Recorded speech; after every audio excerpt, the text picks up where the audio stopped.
سارا کیټی کې وایي زه او خاوند مې په کور کې یوازې ژوند کوو، هیڅ جامې نه اغوندم.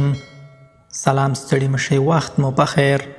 پام مو راګرځوم د افغان میډیا یوټیوب چینل څخه د نن ورځې د تازه او مهمې ویډیو ته.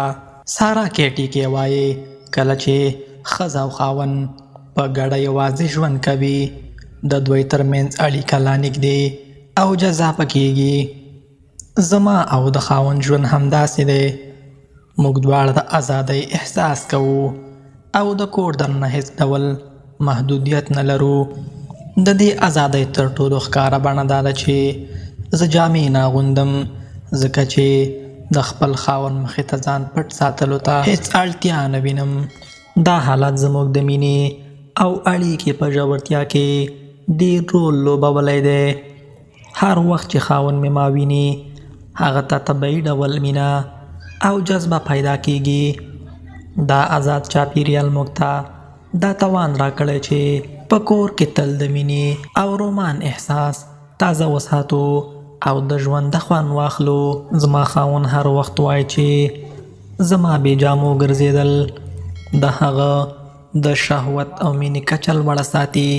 کله چې زه په کور کې په آزاد ډول ګرځم، هغه ته داسې ښکاري لکه تل نوې حالات تجربه کوي. د همدې لپاره د هغه جنسي غړي تل لک وي او ما ته یې د مینې اظهار بې اختیاره ښکاره کیږي. د دې راز تر شا یو مهم ټکی دا دی چې ښځه باید د خاوند لپاره د تل لپاره د جذب او ښکلا نښه وي. زما تجربه ښایي چې کله ښځه د خپل خاوند مخې ته طبیعي پاتې شي، نو د دوی اړیکه نه یوازې مستحکم کیږي بلکې هره ورځ نوي جذبات او نوې انرژۍ زیږوي. په پای کې باید ووایم چې یوازې ژوند، بې جامو ازادي او د مینې ښکاره کول زموږ د ګډ ژوند تر ټولو خوږ راز دی.